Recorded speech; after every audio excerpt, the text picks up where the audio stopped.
Hello, it's Kay. Welcome to this eighth episode of my life journey. Recently, I've been digging a little deeper, reflecting on this journey one step at a time. From feeling totally stuck and having no idea what to do in my life, to a place where now that I'm feeling that I'm learning how to, take very little steps once at a time to change things. But yet, I'm being pushed even harder by my life coach. Today, I want to share with you a new lesson that I've learned in this journey. And this one actually challenged me harder to get out of my comfort zone more than the other lessons. And it made me redefine my goals and, push myself further than I thought it's even possible. Yeah, it's not about daily routines.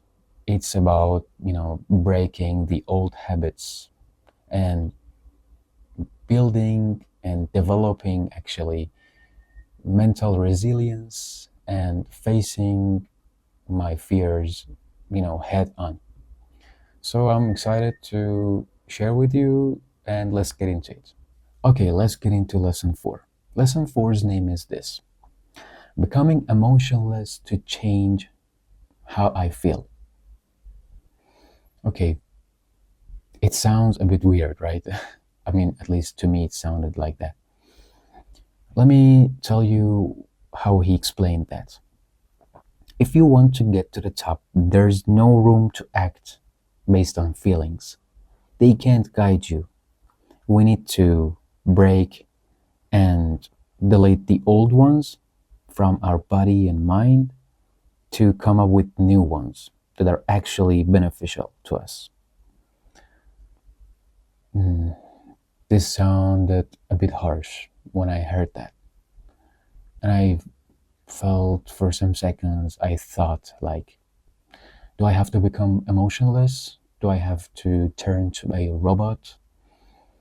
And I asked for more clarification. And he answered me like this: this isn't about becoming emotionless. It's about being steady, about making decisions from a place of strength, not from a passing mood or reaction or basically feelings that just come and go. We talked for like half an hour about this, and he made it clear to me in different aspects. And what I understood is okay, in the past 23, 4 years of my life, all of my experiences, how I thought, how I, behaved, and everything that I experienced and saw in my life shaped who I am today and shaped how I feel today. And a lot of, those feelings do not help me. And I need to, eliminate a lot of the detrimental ones. You know what I mean? In order to come up with new ways of feeling and perceiving the world that is actually beneficial to me. And he added, we need a kind of inner resilience that doesn't waver, whether the day is sunny or a storm is blowing through. We need to reach at this place. And in the following, I want to actually break it down and make it more clear. Let's go. This is the main rule in lesson four: leave the past behind. Simple, right? But I bet it's not simple at all.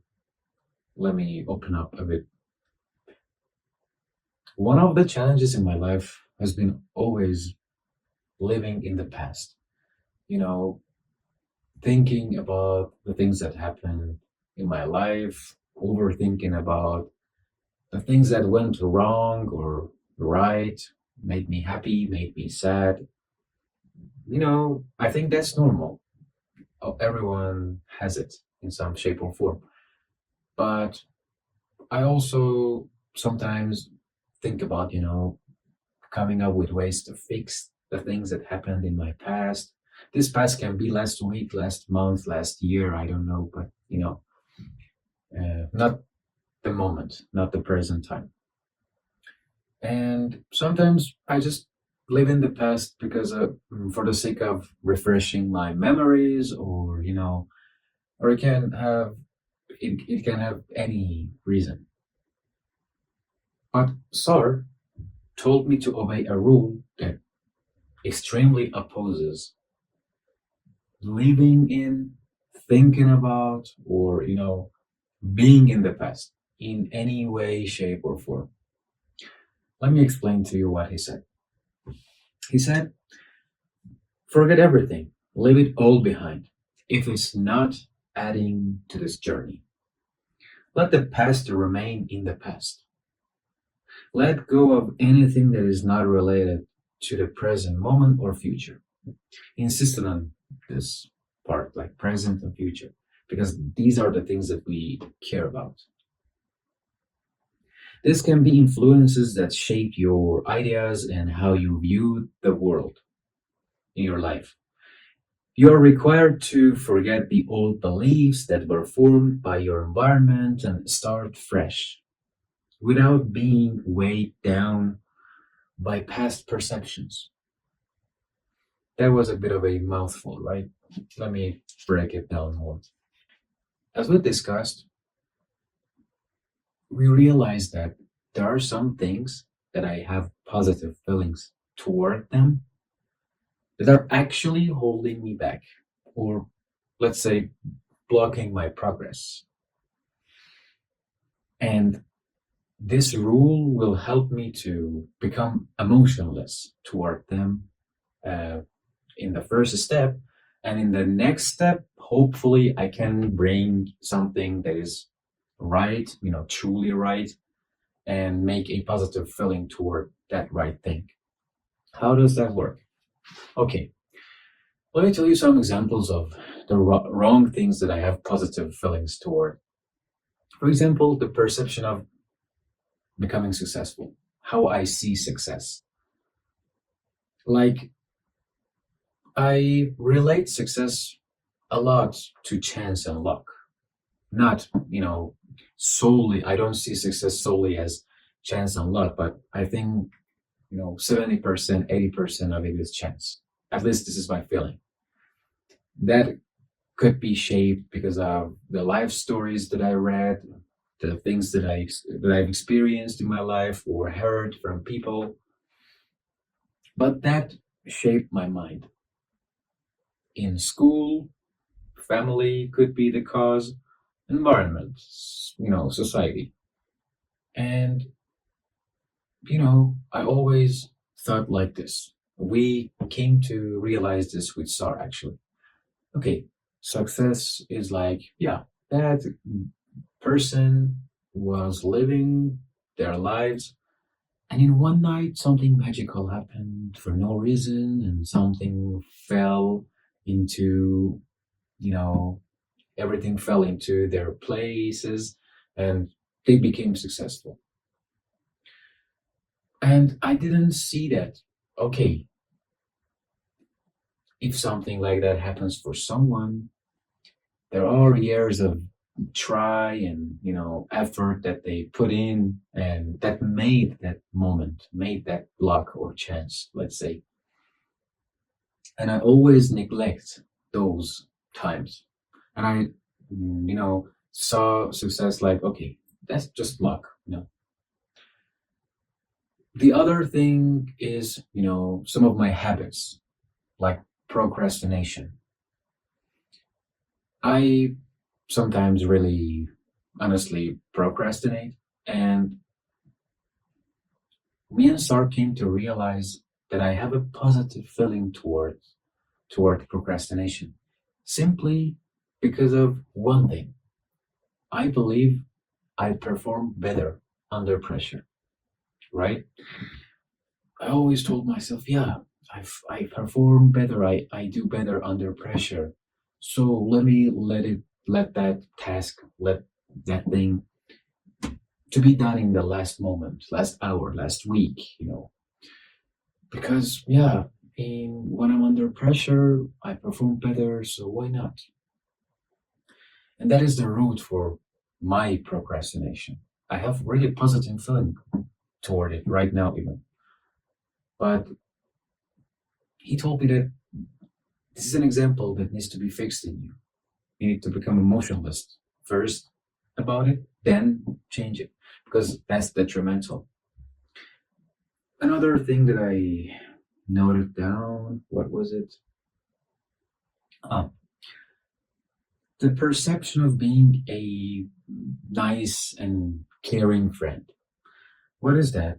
I always felt like I need to be that friend that is always there for, his friends and always listens to them and kind of cares too much and about the things that they say, if they complain about how I'm doing something wrong and I need to act according to their needs and what they want me to be.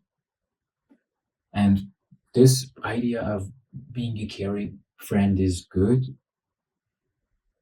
We realize that it's wrong because it's holding me back. It's blocking, my time. And these examples were kind of intense for me. And there are lots of other examples that I have positive feelings about, but I need to, little by little ruin or destroy to come up with new ones. Let me tell you a final sentence that he said about this. He explained, you have to step back and understand that having a positive feeling about those examples is totally wrong and needs to be fixed. It's not easy to cut out things that once felt important. Do you feel what I mean? I exactly could feel this sentence. But if they're not pushing you forward, they're holding you back. This journey is about stripping away anything that isn't essential so that only the things that actually matter to your growth remain. Right now, mm, I think I'm focused. I'm focused on this path, and there are lots of positive and sweet feelings about lots of perceptions that we need to fix and eliminate and build a new one. Sar's words were blunt, I think.